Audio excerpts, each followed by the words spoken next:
NRATV with Bill Whittle.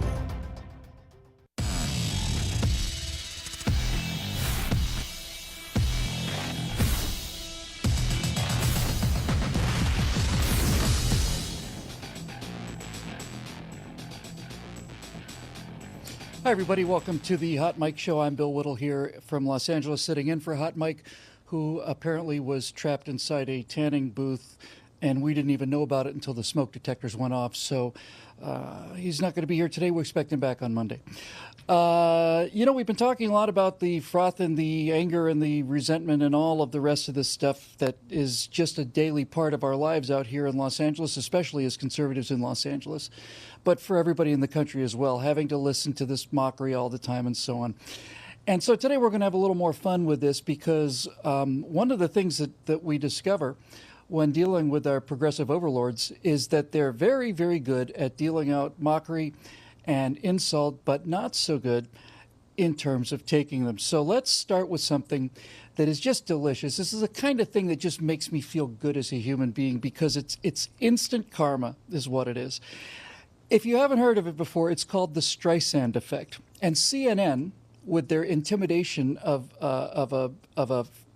some unknown individual, has invoked the Streisand effect. And I'll get back to CNN in just a moment. Very quickly, the Streisand effect is called the Streisand effect because of Barbra Streisand. And Barbra Streisand, this 15, 20 years ago, there were aerial photographs taken of all of Malibu, all of it. Aerial photographs taken for a real estate developer or something. And Barbra Streisand said, I don't want pictures of my house being taken from the air. And she tried to make a federal case over it. And then it became a question of who owns the airspace over the coast and so on and so on and so on. But they call it the Streisand effect because prior to Barbra Streisand demanding that no one fly over her house, no one had flown over her house taking pictures. And I think somebody viewed that image 2 or 3 times. But once she decided to make a federal case out of it, it's viewed by thousands of people, maybe hundreds of thousands of people. And people like me in my private airplanes make a point to fly over her house as loudly as possible. Who does she think she is? She doesn't own the airspace above her house. So that's why it's called the Streisand effect. When you try to suppress something, you simply call attention to the suppression of it, and the publicity that you get is orders of magnitude greater than it would have been otherwise. So, on to CNN. As you may recall from the last several days that we've been talking about it, that some anonymous person on the internet put together a very primitive, crude internet meme. A meme is usually a picture, but sometimes it can be a little video message. And basically what they did was they took some footage of Donald Trump at a pro wrestling event he did several years ago, and in the crudest way possible, superimposed the CNN logo over one of these people in this tape that they had. And you see Donald Trump basically take this person down, throw them to the mat. So it's like he's taking down CNN, throwing them to the mat, and then he walks off with a big smile on his face. Donald Trump saw this video. There's thousands of them like this out on the internet, but you know Donald Trump. He saw it, he retweeted it, and then CNN lost their ever-loving minds. CNN, a gigantic news network with all of these resources, just massive headquarters in Atlanta, went on a witch hunt to find out who made this video. It's insane. It's absolutely insane. They went trying to find the person that put together this Donald Trump wrestling video, and they did find them. And then CNN said to this individual American citizen, if you do not apologize publicly for having done this, then we will reveal to everyone who you are, where your address is, what your phone number is, and so on, and you will deal with the wrath of the liberals and progressives in America. So this, needless to say, scared the daylights out of this poor American citizen. And this individual American citizen had to write a groveling apology to this giant corporate, enormous entity that had taken offense over one of the tiniest little, most harmless little video things I've ever seen. Now, the Streisand effect kicks in. CNN didn't like the fact that people were making fun of Donald Trump whipping CNN because CNN, we find out from James O'Keefe, made up basically the whole Russia story. So here's where it gets to be beautiful. The internet responds to CNN. There was a hashtag in Twitter called CNN bullying. and CNN blackmail, I think it was. And so, to make a long story short, one little video, CNN comes and responds with a sledgehammer, and then the internet fights back. So sit back with me and enjoy about 2.5 minutes now of Donald Trump thumping CNN as a result of CNN's heavy-handedness. We'll listen to a few, and then I'll come back in and talk over them. Why aren't I 50 points ahead, you might ask? Well, sorry to keep you waiting. Complicated business.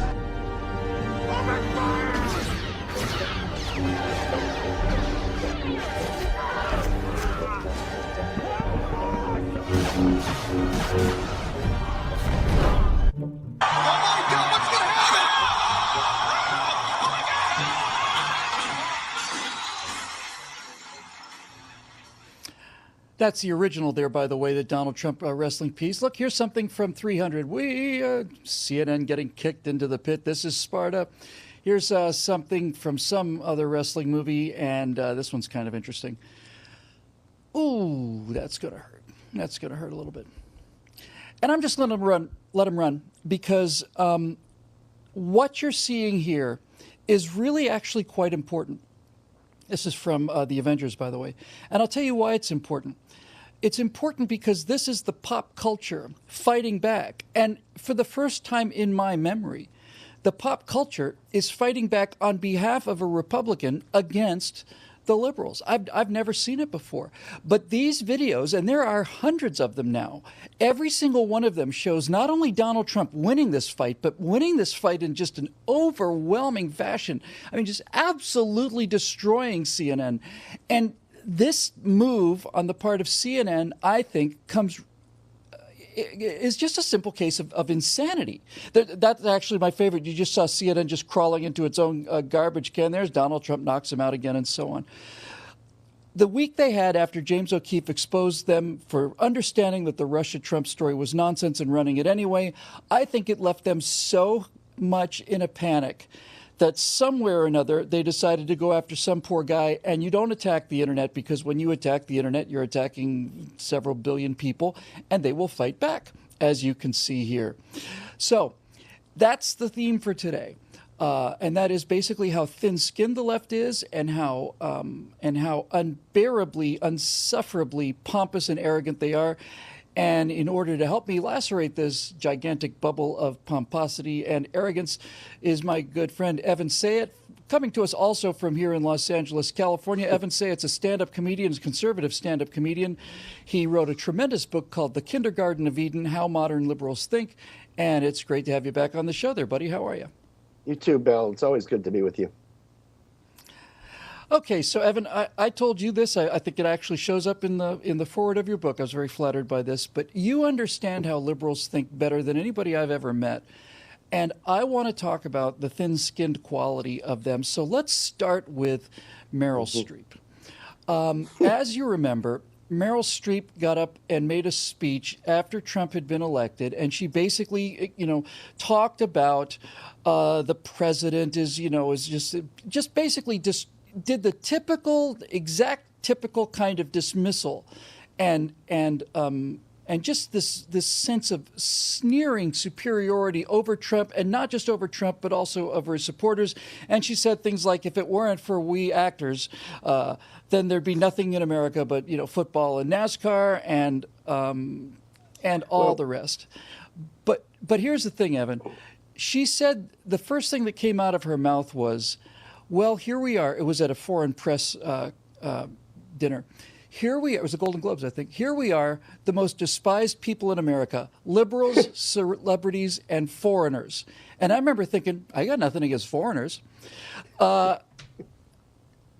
They don't like it when the public doesn't like them, do they? Look, you know my book, you know my theory. I don't know how far back I need to go. But modern liberalism is a mental disorder. All right, and it's a specific mental disorder. And what's interesting about this is that this mental disorder has existed since the dawn of time. It's called narcissism. And yet this mental illness only became first really observable in a bigger population, and then dominant, and now epidemic during the modern liberal era. why should this mental illness that has always been around suddenly become, right after the start of the modern liberal era, the 70s, the culture of narcissism and the decade, and now epidemic? Is because, as I say in my book, The Kindergarten of Eden, How the Modern Liberal Thinks, the modern liberal is morally and intellectually retarded at the level of the 5-year-old child. Well, Bill, narcissism is the natural and normal state of the 5-year-old child. Gimme, gimme, gimme, more, more, more. I'm entitled. I'm great. I know everything. But because the modern liberal never matures beyond the level of the 5-year-old child, what's normal for the 5-year-old is a mental illness that they never pass through. And the narcissist is easily hurt because part of narcissism is the belief that the whole world is you, that you are God, and God can have no foibles. So they can't even stand a joke at their expense. We know that we're not gods. We know that our leaders aren't gods. So if you make a joke about George Bush, we laugh at them because you pointed out a real foible. It doesn't take anything away from our founding and self-belief. But if you make a joke about Obama, or if you make a joke at their expense, they can't laugh because they don't have foibles. And if they have foibles, then they're not what they think they are. That's right. And if you look at shows like Jon Stewart's Daily Show, apparently somebody else has it now. Nobody even knows the guy's name. Bill Maher's show and so on. What you find from the progressive audience is this is a bunch of people who get together to laugh at the Rubes and the Hicks and the knuckle-dragging gun-nut savages out there. And that's a way for them to feel that they're more moral people and that they're more intelligent people, which is a sign of character weakness. However, on the other hand, just as you pointed out, if you look at a couple of leading conservative comedians, and there aren't many, but take Jeff Foxworthy and Larry the Cable Guy. These guys are parodying themselves. You know, you might be a redneck is basically insulting his audience, and the audience roars. They roar because they see the truth in it. It's a very different thing. They can laugh at themselves, but on top of that, it's not even humor. It's not even wit. Whether it's Samantha Bee, there's no cleverness to it. And look, in my career, and I've been on the left. I'm sorry? I've been on the left. It's just snark, Evan. Well, it's beyond snark. It's often vitriol in the guise of humor. Saying Sarah Palin is a see you next Tuesday, or as Stephen Colbert did, that Donald Trump and Putin are homosexuals. There was no wit. There was no cleverness. There was no turn of a phrase. And in fact, there was a moment when Christopher Hitchens went on, I think it was still politically incorrect, I think before it was real time. And he said to Maher, "You're not a comedian." He said, "What are you talking about?" He said, "You're not funny." He said, "What are you talking?" He said, "Anybody can do what you do. Watch this." And he turned around to the audience and he yelled, "George Bush is Hitler." And the audience cheered. And he said, "See, anybody can do that." Aha. Now we get to the part where the cheese gets binding, because there is a pathology among the left. We knew about Bush derangement syndrome and so on, and they were cruel to that man, cruel to him. But George Bush, being a gentleman, didn't fight back. And being the president of the United States, I assume he thought he was above this kind of thing, and he's supposed to be. But in 2012, 2 days or 3 days after the loss of Mitt Romney to Barack Obama, I said the next president's going to come from the pop culture. And that's exactly what happened. So Donald Trump, Evan, Donald Trump is the bane of their existence because Donald Trump knows how to play this game, and he knows how to play this game better than they do. And I knew that the ground rules were different. Hang on just a second. I knew that the ground rules were different when Meryl Streep made this derogatory comment about a Republican. Imagine my surprise. But Donald Trump comes back with a tweet, with this amazing tweet. Do we have that? He basically tweeted that he, instead of just rolling over and taking it, the president-elect of the United States basically said, Meryl Streep, one of the most overrated actresses in Hollywood, doesn't know me, but attacked last night the Golden Globes. She's a Hillary flunky who lost big. For the 100th time, I never mocked a disabled reporter, blah, blah, blah. But here's the point, Evan. Republicans and conservatives and all of the people out there in red state flyover country are supposed to simply take this.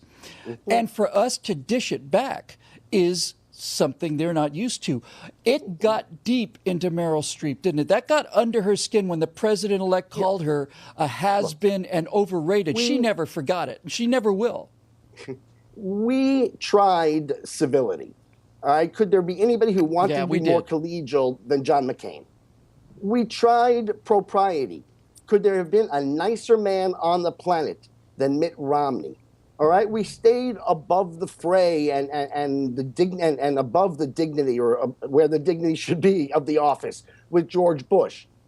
Now, finally, we have entered the fray. All right, now it's time, and for the first time ever, we have decided to bring a knife to a knife fight.